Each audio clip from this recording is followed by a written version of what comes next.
어느 날 아침 제 사진이 사라졌습니다. 며느리는 말했죠. 먼지 닦으려고 뺐어요.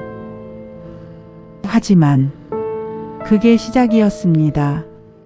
사연 시작하기 전에 구독과 좋아요 부탁드립니다. 인생 하이라이트를 찾아주신 분들께 기쁨과 행복이 가득하시길 바랍니다. 새벽 6시 알람 소리에 눈을 떴어요. 70년을 살아온 몸이지만 이 시간만큼은 여전히 정확했죠. 거실로 나와 커튼을 걷는데 뭔가 이상한 느낌이 들었습니다. 벽면에 나란히 걸린 가족사진 5개. 그런데 가운데 액자 하나만 텅 비어 있더군요. 칠순 사진이 왜 없지? 분명 어제까지 내 칠순 사진이 걸려 있었는데 말이에요. 화색이 좋아 마음에 들어 했던 분홍 한복 입은 그 사진이요. 혹시 떨어진 건가 싶어 바닥을 살폈지만 아무것도 없었어요. 액자고리도 멀쩡히 걸려 있었죠. 누군가 일부러 뺀 거예요. 어머니 벌써 일어나셨어요? 며느리 윤지혜가 방에서 나와 환하게 웃으며 인사를 건넸습니다. 3년 전 아들 민수와 결혼한 이후 지혜는 늘 이렇게 밝았어요. 친정 어머니보다 날 더 잘 챙긴다는 소리를 들을 정도였죠. 지혜야, 저기. 내 사진 어디 갔니? 나는 조심스럽게 물었어요. 아, 그거요? 어제 액자에 먼지가 껴서 닦으려고 잠깐 뺐어요. 금방 다시 넣어드릴게요. 그렇게 말하곤 주방으로 가더니 아침 준비를 시작했어요. 웃으며 대답했지만 뭔가 석연치 않았습니다. 며느리의 눈빛이 평소와 달랐거든요. 순간적으로 시선을 피하는 게 느껴졌어요. 엄마 주무셨어요? 아들 민수가 넥타이를 매며 거실로 나왔습니다. 그래, 잘 잤다. 건강은 괜찮으세요? 요즘 얼굴이 좀 피곤해 보이시던데. 아니야, 괜찮아. 내나 잘 다녀와라. 짧은 대화였어요. 요즘 아들과 나는 이런 형식적인 말만 주고받았죠. 예전엔 그렇지 않았는데 말이에요. 함께 살기 시작한 뒤로 오히려 더 멀어진 것 같았습니다. 식탁에 둘러앉아 아침을 먹었어요. 지혜가 차린 음식은 정갈했지만 내 입맛엔 맞지 않았어요. 너무 싱거웠거든요. 하지만 말하지 않았습니다. 괜히 까다로운 시어머니로 보일까 봐요. 어머니, 오늘 병원 가실 거죠? 제가 차 예약해 놨어요. 아, 그래. 고맙구나. 요즘 약은 잘 드시고 계세요? 응, 빠뜨리지 않고 먹고 있어. 대화는 거기서 끝났어요. 아들 부부는 출근 준비로 바빴고 나는 혼자 설거지를 시작했죠. 지혜가 말렸지만 난 집에 가만히 있는 게 싫었어요. 뭐라도 해야 쓸모 있는 사람 같았거든요. 오전 10시 집 안이 조용해졌어요. 나는 다시 거실 벽을 바라봤습니다. 빈 액자. 왜인지 마음이 무거웠어요. 그냥 먼지 닦는다고 했는데 벌써 이틀째인데도 사진은 돌아오지 않았죠. 서랍을 뒤져 예비 사진을 찾아봤어요. 하지만 액자 크기에 맞는 사진은 그것밖에 없었습니다. 혹시나 싶어 지혜 방 앞까지 갔다가 돌아섰어요. 며느리 방을 함부로 들어가는 건 예의가 아니니까요. 점심을 먹고 낮잠을 잤어요. 꿈을 꿨습니다. 액자 속에서 내 얼굴이 점점 사라지는 꿈이었죠. 깜짝 놀라 일어나니 오후 3시였어요. 등에 식은땀이 배어 있었습니다. 거실로 나와 물을 마시는데 현관문 열리는 소리가 들렸어요. 지혜가 퇴근한 거였죠. 어머니 계세요? 응, 여기 있어. 아, 깜짝이야. 주무시는 줄 알았어요. 지혜는 가방을 소파에 던지고 부엌으로 향했어요. 나는 용기를 내어 다시 물어봤습니다. 지혜야, 그 사진. 언제쯤 다시 걸어줄 수 있겠니? 지혜가 냉장고 문을 닫으며 돌아봤어요. 아, 그거요? 아직 못 닦았네요. 내일 해드릴게요. 말투는 밝았지만 표정이 굳어 있었어요. 그리고 재빨리 방으로 들어가 문을 닫았죠. 나는 그 자리에 서서 한참을 멍하니 있었습니다. 뭔가 잘못되고 있다는 느낌. 하지만 뭐가 잘못인지는 알 수 없었어요. 저녁 아들이 돌아왔고 우리는 함께 식사를 했습니다. 지혜가 만든 된장찌개였는데 역시 싱거웠어요. 하지만 맛있다고 말했죠. 그래야 분위기가 편하니까요. 엄마 내일 병원 다녀오셨어요? 응, 다녀왔어. 뭐래요? 괜찮대요. 그래, 별일 없대. 거짓말이었어요. 사실 병원에 가지 않았거든요. 가기 싫었어요. 의사 선생님이 자꾸 요양병원 이야기를 꺼내서요. 식사를 마치고 방으로 돌아왔어요. 침대에 누워 천장을 바라봤죠. 빈 액자가 자꾸 머릿속에 떠올랐습니다. 단순히 먼지를 닦는다는 핑계였을까? 아니면 다른 이유가 있는 걸까? 잠들기 전까지 그 생각뿐이었어요. 사흘이 지났지만 사진은 여전히 돌아오지 않았어요. 나는 더 이상 묻지 않기로 했습니다. 괜히 예민한 노인네로 보일까 봐요. 하지만 마음 한편은 계속 무거웠죠. 그날도 평범한 오후였어요. 점심을 먹고 낮잠을 자려고 방에 들어갔습니다. 이불을 덮고 누웠는데 화장실이 급해졌어요. 일어나 문을 열려는데 손잡이가 돌아가지 않았어요. 다시 한번 돌려봤지만 똑같았습니다. 문이 열리지 않았어요. 밖에서 잠긴 거였죠. 지혜야, 지혜야. 목이 쉬도록 불렀어요. 하지만 대답이 없었습니다. 다시 문을 두드렸죠.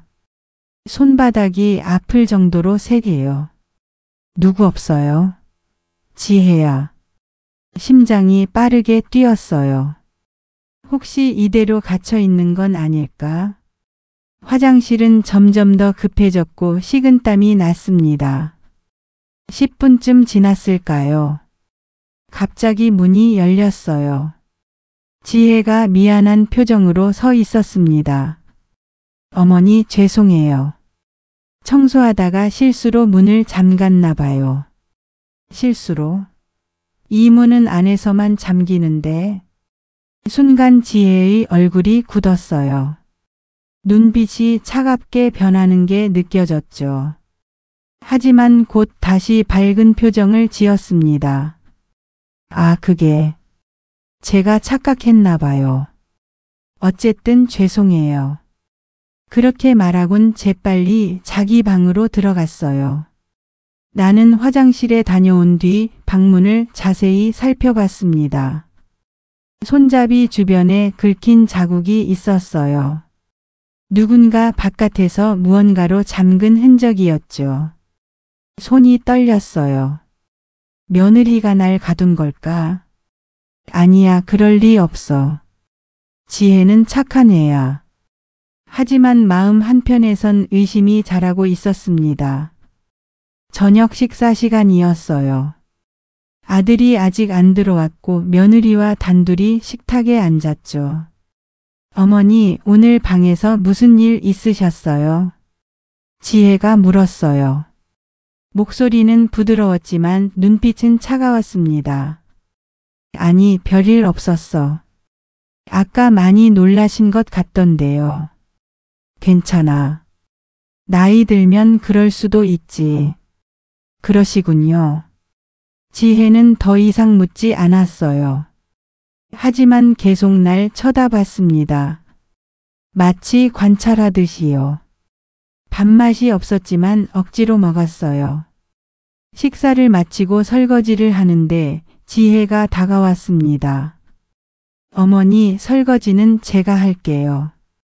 어머니는 쉬세요. 아니야, 괜찮아. 아니에요. 요즘 많이 피곤해 보이시던데 쉬셔야 해요. 강제로 수세미를 빼앗아 갔어요. 나는 할 수 없이 방으로 들어갔죠. 침대에 앉아 생각했어요. 요즘 며느리가 이상해. 예전 같지 않아. 말투는 친절한데 눈빛은 차갑고 뭔가 숨기는 게 있어. 그날 밤 잠이 오지 않았습니다. 방문을 자꾸 쳐다봤어요. 혹시 또 잠그는 건 아닐까? 새벽 2시까지 뜬 눈으로 있다가 겨우 잠들었죠. 다음 날 아침 거실로 나왔을 때였어요. 지혜가 전화 통화를 하고 있었습니다. 나를 보더니 재빨리 끊었어요. 아, 어머니. 주무셨어요? 응. 누구랑 통화했니? 아, 친구요. 별거 아니에요. 하지만 지혜의 표정은 당황한 것 같았어요. 뭔가 들키면 안 되는 이야기를 하고 있었던 걸까? 의심이 점점 커져갔습니다. 오후 나는 아들에게 전화를 걸었어요. 민수야, 엄마야. 네, 엄마. 무슨 일이세요? 그게 요즘 지혜가 좀 이상한 것 같아서. 뭐가요? 어제 날 방에 가뒀어. 문을 밖에서 잠갔더라고. 엄마, 그건 실수였을 거예요. 지혜가 왜 그러겠어요? 하지만 엄마 요즘 예민해지신 것 같아요. 나이 드시면 그럴 수 있어요. 아들은 내 말을 믿지 않았어요. 전화를 끊고 나니 더 외로웠습니다. 아무도 내 편이 없는 것 같았어요. 일주일이 지났어요. 며느리의 태도는 날이 갈수록 이상해졌습니다. 예전엔 아침마다 잘 주무셨어요? 라고 물었는데 이젠 인사도 대충이었어요. 눈도 잘 안 마주치더군요. 어느 날 오후 나는 며느리의 진심을 확인하고 싶었어요. 일부러 시험해 보기로 했죠. 부엌에서 큰 소리를 내며 넘어지는 척했습니다. 으악. 바닥에 주저앉아 발목을 잡았어요. 아파하는 소리를 냈죠. 거실에 있던 지혜가 고개를 돌렸습니다. 하지만 일어나지 않았어요. 그냥 앉아서 날 쳐다보기만 했죠. 어머니, 또 그러세요? 목소리가 차가웠어요. 걱정하는 투가 아니었습니다. 오히려 귀찮다는 투였죠. 지혜야, 아파서 그래. 병원 좀. 이번 주에만 벌써 3번째잖아요. 지혜가 팔짱을 끼고 말했어요. 일부러 그러시는 거 아니에요? 관심 받고 싶으신 거죠? 가슴이 철렁 내려앉았습니다. 며느리가 이런 말을 할 줄은 몰랐어요. 아니야, 진짜 아파서. 혼자 일어나실 수 있으면 일어나 보세요. 저 바빠요. 지혜는 다시 소파에 앉아 핸드폰만 봤어요. 나를 부축하지도 않았죠. 나는 천천히 벽을 짚고 일어났습니다. 다리가 후들후들 떨렸어요. 방으로 돌아와 침대에 앉았죠. 눈물이 주르륵 흘렀어요. 내가 짐이 됐구나. 3년 동안 착각하고 있었던 거예요. 며느리가 날 사랑한 게 아니었어. 그냥 참고 있었던 거였죠. 서랍을 열어 오래된 수첩을 꺼냈습니다. 40년 지기 친구 김영희의 전화번호가 적혀 있었어요. 영희는 변호사였죠. 떨리는 손으로 전화를 걸었습니다. 여보세요? 영희야. 나 순자야. 어머 순자야. 오랜만이네. 잘 지냈어? 영희야. 나 좀 도와줄 수 있겠니? 목소리가 떨렸어요. 영희는 내 심상치 않은 기분을 알아챘습니다. 무슨 일이야? 어디 아파? 아니, 그게 아니라 며느리가. 나는 최근에 일어난 일들을 하나하나 설명했어요. 사진이 사라진 것, 방문이 잠긴 것, 냉담한 태도. 순자야, 그거 심각한 것 같은데. 우리 한번 만나자. 그래. 고마워. 내일 오전에 우리 사무실로 올 수 있어? 응, 갈게. 전화를 끊고 나니 조금 안심이 됐어요. 적어도 내 편이 한 명은 있으니까요. 그날 저녁 민수가 돌아왔어요. 지혜가 남편에게 뭔가 속삭이더니 민수가 내 방으로 왔습니다. 엄마 잠깐 나와보세요. 거실에 앉았어요. 아들 부부가 나란히 소파에 앉아 있었습니다. 엄마 요즘 자꾸 넘어지신다며요? 그게 지혜 말로는 일부러 그러시는 것 같대요. 관심 받고 싶어서요. 아니야, 민수야. 진짜로. 엄마 나이 들면 그럴 수 있어요. 외로우시니까. 우리도 이해해요. 아들은 내 말을 끝까지 듣지 않았어요. 며느리 편만 들었죠. 그리고 엄마 요양병원 한번 알아볼까 해요. 뭐? 귀를 의심했어요. 거기 가시면 또래분들도 많고 더 잘 돌봐드릴 수 있을 것 같아서요. 나 요양병원은 싫어. 엄마 여기 있으시면 혼자 계시는 시간이 많잖아요. 위험해요. 민수야. 다음 주에 한번 같이 가보시죠. 구경만이라도요. 아들은 이미 결정한 듯 했어요. 며느리는 옆에서 무표정하게 앉아 있었죠. 나는 더 이상 말하지 않았습니다. 해봤자 소용없으니까요. 방으로 돌아와 문을 닫았어요. 이불을 뒤집어 쓰고 울었습니다. 조용히 소리 안 나게요. 들키고 싶지 않았거든요. 새벽까지 잠들지 못했어요. 창밖을 보니 동이 트고 있었습니다. 내일 영희를 만나야 해. 그리고 뭔가 해야 해. 이대로는 안 돼. 마음속으로 다짐했죠. 다음 날 오전 나는 산책간다는 핑계로 집을 나섰어요. 며느리는 별말 없이 고개만 끄덕였죠. 버스를 타고 영희의 법률사무소로 향했습니다. 순자야.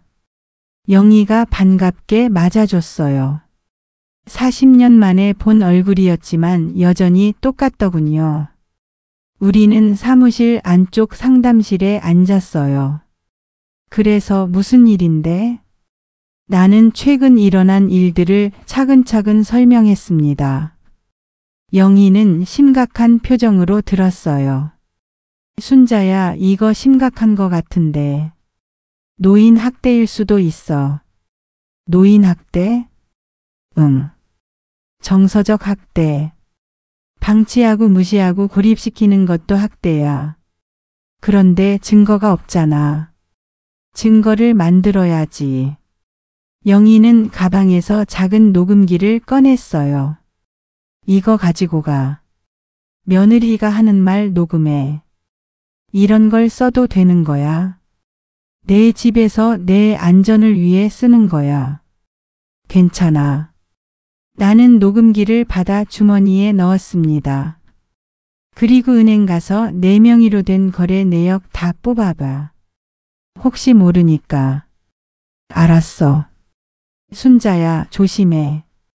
뭔가 이상하면 바로 나한테 연락해. 고마워, 영희야. 사무실을 나서니 마음이 조금 가벼워졌어요. 적어도 할 수 있는 게 생겼으니까요. 집으로 돌아가는 길에 은행에 들렀습니다. 내 명의로 된 통장을 모두 확인했어요.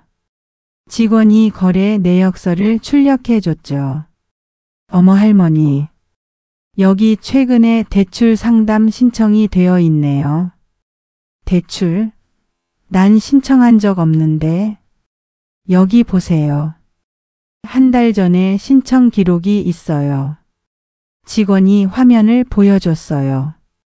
분명 내 이름으로 되어 있었지만 난 한 적이 없었죠. 누가 내 명의를 도용한 건가요? 그런 것 같네요. 경찰에 신고하셔야 할 것 같아요. 알겠습니다. 감사합니다. 서류를 받아 들고 밖으로 나왔어요. 손이 떨렸습니다. 며느리가 내 명의를 도용한 걸까? 그럴 리 없어. 하지만 가능성은 있었어요. 집에 도착하니 오후 3시였어요. 지혜는 집에 없었고 혼자였죠. 나는 거실 소파에 앉아 생각했습니다. 오늘 밤 녹음을 해야 해. 며느리가 무슨 말을 하는지 들어야 해. 저녁이 되고 아들 부부가 돌아왔어요. 민수는 회식이 있다며 금방 다시 나갔죠. 지혜와 단둘이 남았습니다. 어머니, 저녁 드셨어요? 아니, 아직. 라면 끓여드릴까요? 그래. 지혜가 부엌으로 가는 동안 나는 주머니에서 녹음기를 꺼내 켰어요. 소파 쿠션 아래 살짝 숨겼죠. 라면을 먹고 나서 방으로 들어갔어요. 하지만 잠들지 않았습니다. 문을 살짝 열어두고 귀를 기울였죠. 밤 10시쯤 거실에서 지혜의 목소리가 들렸어요. 전화 통화하는 소리였습니다. 언니, 나야. 낮은 목소리였지만 들렸어요. 시어머니 요양원 보내는 거 생각보다 힘드네. 심장이 쿵쾅거렸습니다. 남편이 자꾸 반대해서. 그냥 집에서 모시자는 거야. 나는 숨을 죽였어요. 재산? 부동산 2채에 예금이 3억쯤. 정확히는 모르겠지만 손이 떨렸습니다. 다음 주에 위임장 받아낼 거야. 치매 진단서 떼면 되잖아. 그런 명예 이전도 쉽고. 우리 빚 7천만 원 다 갚을 수 있어. 걱정 마. 눈물이 흘러내렸어요. 하지만 소리 내지 않았습니다. 계속 들어야 했으니까요. 요양원 보내면 끝이야. 거기서 늙어 죽을 테니까. 그럼 재산은 다 우리 거지. 지혜가 낄낄 웃었어요. 그 웃음소리가 귀에 쟁쟁했습니다. 알았어, 언니. 나 끊을게. 통화가 끝났어요. 나는 방문을 조용히 닫고 침대에 주저앉았습니다. 온몸이 떨렸어요.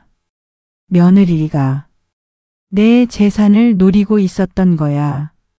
처음부터 그게 목적이었던 거야. 녹음기가 다 담았을 거예요. 내일 영희에게 보여줘야 해. 이대로는 안 돼. 나는 이불을 뒤집어 쓰고 울었습니다. 조용히 아무도 모르게요. 다음 날 아침 나는 평소처럼 행동했어요. 들킨 티를 내면 안 됐으니까요. 지혜야, 오늘 날씨 좋네. 네, 제 시도축 계속 그러네요. 며느리는 무심하게 대답하고 출근 준비를 했어요. 나는 식탁에 앉아 밥을 먹는 척하며 지혜를 관찰했죠. 평소와 다를 게 없는 표정. 아무 일도 없다는 듯 웃고 있었어요. 아들 부부가 출근하자마자 나는 영희에게 전화했습니다. 영희야, 녹음했어. 다 담았어. 정말? 지금 바로 와. 내가 들어봐야겠어. 알았어. 서둘러 옷을 갈아입고 집을 나섰어요. 버스를 타고 영희의 사무실로 향했죠. 영희는 녹음기를 컴퓨터에 연결해 재생했습니다. 며느리의 목소리가 스피커로 흘러나왔어요. 시어머니 요양원 보내는 거 생각보다 힘드네. 재산? 부동산 2채에 예금이 3억쯤. 요양원 보내면 끝이야. 거기서 늙어 죽을 테니까. 영희의 얼굴이 굳어졌어요. 순자야, 이건 심각해. 재산 침해 시도야. 그럼 어떻게 해야 해? 일단 은행 거래 내역이랑 이 녹음 파일을 가지고 경찰에 가야 해. 경찰? 응. 이건 범죄야. 사문서 위조 시도 재산 침해 음모. 그때 영희의 휴대폰이 울렸어요. 영희가 전화를 받더니 표정이 심각해졌습니다. 네, 알겠습니다. 지금 바로 확인해 보겠습니다. 전화를 끊은 영희가 나를 봤어요. 순자야, 지금 검찰청에서 전화 왔어. 검찰청? 내 며느리 윤지혜. 다른 사건으로 수사 중이래. 무슨 소리야? 영희는 컴퓨터를 켜서 뭔가를 검색했어요. 화면에 기사가 떴습니다. 요양보호사 출신 여성, 독거노인 3명 재산 가로채 구속. 내 손에서 물컵이 떨어졌어요. 이게 무슨... 영희가 기사를 읽었습니다. 작년에 요양보호사로 일하던 윤지혜 C35가 담당하던 독거노인들의 통장과 도장을 몰래 가져가 재산을 빼돌린 혐의로 조사 중. 피해 금액만 2억 원 추정. 나는 의자에 주저앉았어요. 머리가 하얗게 변하는 것 같았죠. 순자야, 내 며느리. 전문 사기꾼이었어. 그럼 민수는? 내 아들도 몰랐을 거야. 지혜가 결혼 전 이력을 다 숨겼나 봐. 영희가 내 손을 잡았어요. 순자야, 지금 당장 집에 가면 안 돼. 위험해. 하지만 그때 내 휴대폰이 울렸어요. 민수였습니다. 엄마, 지금 어디세요?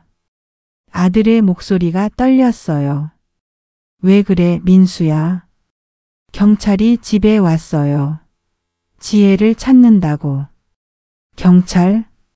지혜가 사기꾼이었대요. 아들이 울먹이는 소리가 들렸습니다. 나 몰랐어요, 엄마. 진짜 몰랐어요. 알아, 민수야. 엄마가 지금 갈게. 전화를 끊고 영희를 봤어요. 영희야, 나 집에 가야겠어. 내가 같이 갈게. 우리는 택시를 타고 집으로 향했습니다. 아파트 앞에는 경찰차 2대가 서 있었어요. 엘리베이터를 타고 올라가는 내내 가슴이 두근거렸죠. 현관문을 열자 거실에 경찰관 3명이 서 있었어요. 민수는 소파에 앉아 고개를 숙이고 있었습니다. 지혜는 보이지 않았어요. 박순자 여사님이십니까? 중년의 형사가 다가왔어요. 네, 그런데요. 중앙경찰서 강력반 이정훈입니다. 윤지혜 씨를 찾고 있습니다. 며느리는 어디 갔나요? 출근했다가 도망친 것 같습니다. 현재 수배 중입니다. 나는 소파에 주저앉았어요. 영희가 옆에 앉으며 내 손을 잡았죠. 형사님, 제가 박 여사님의 변호인입니다. 여사님도 피해자입니다. 영희는 녹음 파일과 은행 서류를 형사에게 건넸어요. 형사는 서류를 보더니 고개를 끄덕였습니다. 이것도 증거로 제출하겠습니다. 윤지혜 씨의 범행을 입증하는 데 도움이 될 것 같네요. 민수가 고개를 들었어요. 눈이 퉁퉁 부어 있었습니다. 엄마, 죄송해요. 제가 바보였어요. 아들이 내 앞에 무릎을 꿇었어요. 엄마 말씀 들었어야 했는데 지혜만 믿었어요. 일어나라 민수야. 엄마한테 요양원 가시라고 했던 것도 다 지혜가 시킨 거예요. 알아. 내 잘못이 아니야. 하지만 마음 한편은 여전히 아팠어요. 아들이 날 믿어주지 않았다는 게. 형사가 명함을 건넸습니다. 윤지혜 씨 검거되면 연락드리겠습니다. 그리고 여사님, 혹시 지혜 씨한테서 연락 오면 바로 신고해 주세요. 알겠습니다. 경찰이 떠나고 집안은 무거운 침묵에 휩싸였어요. 민수는 계속 고개를 숙이고 있었고 영희는 주방에서 차를 끓였죠. 순자야, 차 마셔. 고마워. 따뜻한 차를 마시니 긴장이 조금 풀렸어요. 하지만 여전히 믿기지 않았습니다. 3년 동안 함께 산 며느리가 사기꾼이었다니. 엄마. 민수가 입을 열었어요. 저 이혼할게요. 그래. 그리고 엄마 저랑 계속 같이 사세요. 제가 잘할게요. 나는 고개를 저었어요. 민수야, 엄마는 혼자 살 거야. 네? 이번 일로 깨달았어. 자식한테 의지하면 안 되는구나. 엄마, 그게 무슨. 너도 내 인생 살아야지. 엄마도 엄마 인생 살고. 민수는 더 이상 말하지 못했어요. 영희가 내 손을 꽉 잡았습니다. 순자야, 잘 생각했어. 영희야, 나 집 알아봐 줄래? 원룸이면 돼. 알았어. 내가 좋은데 찾아줄게. 일주일이 지났어요. 윤지혜는 여전히 잡히지 않았습니다. 나는 영희가 알아봐 준 원룸으로 이사 준비를 했죠. 어느 날 오후 형사에게서 전화가 왔어요. 박순자 여사님, 윤지혜 검거됐습니다. 정말요? 네. 부산에서 잡혔습니다. 내일 서울로 압송됩니다. 감사합니다. 전화를 끊고 나니 복잡한 심경이었어요. 안도감과 동시에 씁쓸함이 밀려왔죠. 다음 날 뉴스에 지혜의 체포 소식이 나왔습니다. TV 화면에 수갑찬 지혜가 비쳤어요. 얼굴을 가리고 있었지만 분명 그녀였죠. 독거노인 대상 연쇄 사기범 윤지혜 검거. 피해액 3억 원 추정. 리포터가 말했어요. 윤지혜 씨는 요양보호사로 일하며 독거노인들의 신뢰를 얻은 뒤 통장과 도장을 가로채 재산을 빼돌린 혐의를 받고 있습니다. 경찰 조사 결과 피해자는 최소 5명이며 나는 TV를 껐어요. 더 이상 보고 싶지 않았습니다. 일주일 후 검찰에서 조사를 받으러 갔어요. 영희가 함께 갔죠. 조사실에서 검사가 물었습니다. 며느리 윤지혜가 여사님 재산을 노렸다는 걸 언제 눈치채셨습니까? 액자에서 제 사진을 뺀 날부터요. 사진이요? 네. 그때부터 뭔가 이상하다고 느꼈어요. 검사는 고개를 끄덕이며 기록했어요. 윤지혜는 여사님 명의로 대출도 시도했고 위임장 위조도 준비했습니다. 다행히 실행 전에 검거됐습니다. 다른 피해자분들은요? 현재 5명 확인됐습니다. 모두 70대 이상 노인분들이고 독거 또는 자녀와 떨어져 사는 분들입니다. 가슴이 아팠어요. 나만 당한 게 아니었던 거죠.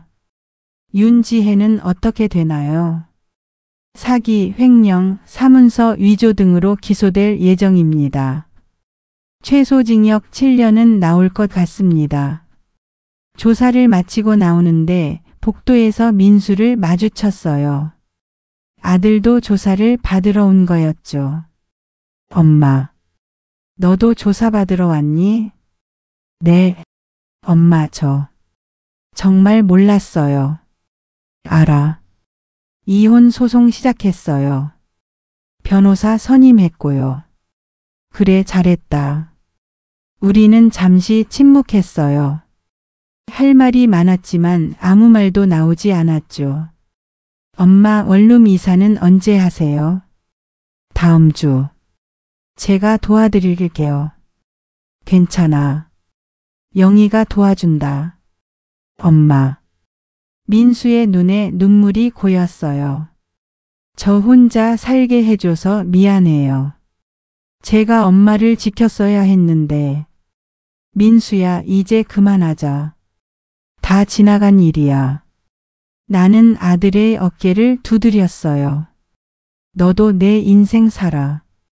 엄마 걱정은 하지 말고. 하지만 엄마는 괜찮아. 이제 내 인생을 살 거니까. 한 달 후 윤지혜의 첫 공판이 열렸어요. 나는 증인으로 출석했습니다. 영희와 민수도 함께 왔죠. 법정에 들어서니 지혜가 피고석에 앉아 있었어요. 수갑을 차고 초라한 모습이었습니다. 우리 눈이 마주쳤어요. 지혜는 고개를 숙였죠. 재판장이 입장했고 재판이 시작됐어요. 피고인 윤지혜, 기소 내용을 인정합니까? 네. 지혜의 목소리는 작았어요. 검사가 증거를 제출했습니다. 녹음 파일, 은행거래 내역, 피해자 진술서. 모든 것이 지혜에게 불리했어요. 증인 박순자, 증언대로 나오십시오. 나는 천천히 증언대로 걸어갔어요. 선서를 하고 앉았습니다. 검사가 질문했어요. 피고인이 여사님을 어떻게 대했습니까? 처음엔 잘해줬어요. 친딸처럼요. 언제부터 달라졌습니까? 한 달 전쯤부터요. 제 사진을 액자에서 뺀 날부터였어요. 사진을 뺀 게 왜 중요합니까? 그게 저를 지우려는 신호였던 것 같아요. 집에서 가족에서 제 존재를 없애려는. 법정이 조용해졌어요. 지혜는 계속 고개를 숙이고 있었습니다. 피고인은 여사님 재산을 노렸습니까? 네. 녹음된 통화에서 그렇게 말했어요. 검사가 녹음 파일을 재생했어요. 지혜의 목소리가 법정에 울려 퍼졌습니다. 요양원 보내면 끝이야. 거기서 늙어 죽을 테니까. 방청객들이 웅성거렸어요. 재판장이 망치를 두드렸죠. 조용히 하십시오. 변호인이 반대 신문을 했어요. 증인, 피고인이 여사님을 실제로 해친 적은 없죠? 방에 가둔 적 있어요. 그건 실수였다고 하지 않았습니까? 아니에요. 일부러였어요. 문고리에 흔적이 있었어요. 변호인은 더 이상 묻지 않았어요. 증언을 마치고 자리로 돌아왔습니다. 다음은 다른 피해자들의 차례였어요. 70대 할머니 한 분이 증언대에 섰어요. 피고인은 저를 딸처럼 대해줬어요. 외로웠던 저한테 유일한 가족이었죠. 할머니의 목소리가 떨렸어요.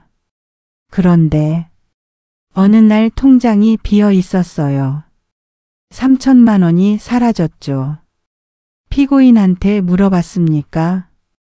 물어봤어요. 그랬더니 제가 치매에 걸려서 기억 못한다고. 저를 정신병원에 입원시키려고 했어요. 할머니는 울었어요.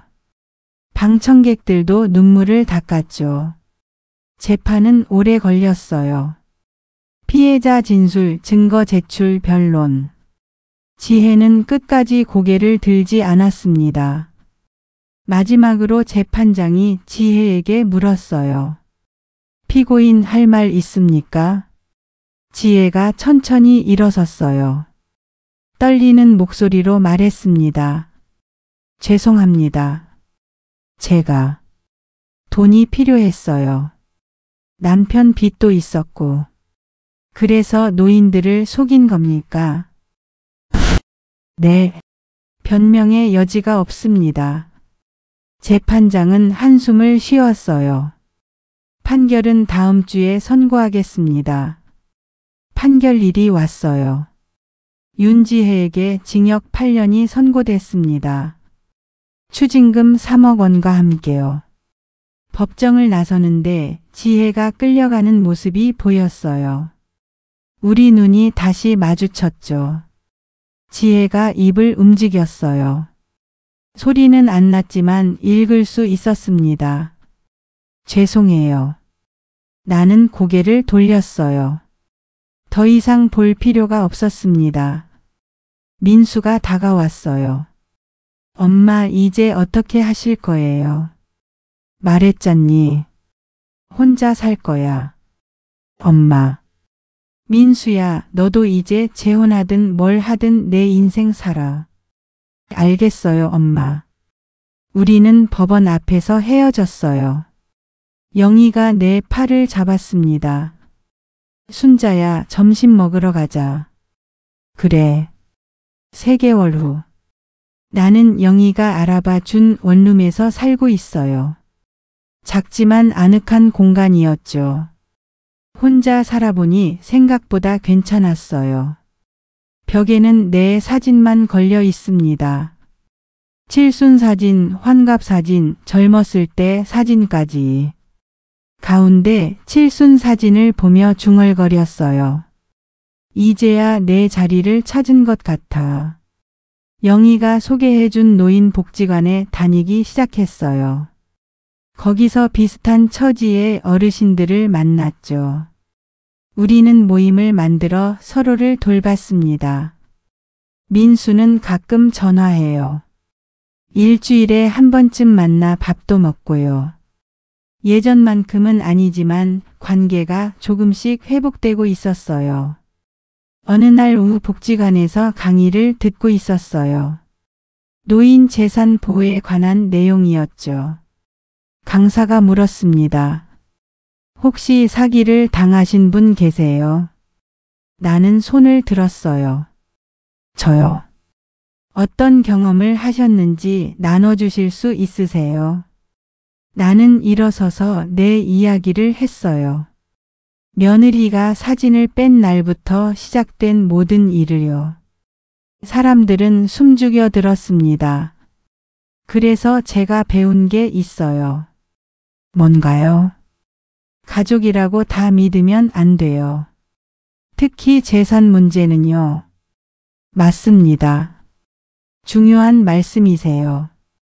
강의가 끝나고 여러 어르신이 다가왔어요. 순자 씨 용감하시네요. 맞서 싸운 게 대단해요. 저도 비슷한 일 겪었는데 참고만 살았거든요. 우리는 서로의 이야기를 나눴어요. 외롭지 않았습니다. 같은 아픔을 가진 사람들이 있었으니까요. 저녁 집으로 돌아와 창밖을 봤어요. 가을 해가 지고 있었습니다. 예쁜 노을이었죠. 핸드폰이 울렸어요. 민수였습니다. 엄마, 저 이번 주 토요일에 시간 되세요? 왜? 같이 밥 먹어요. 제가 요리할게요. 그래, 갈게. 전화를 끊고 미소 지었어요. 아들과의 관계도 조금씩 나아지고 있었습니다. 완전히 예전 같지는 않겠지만 그래도 괜찮았어요. 거울을 봤어요.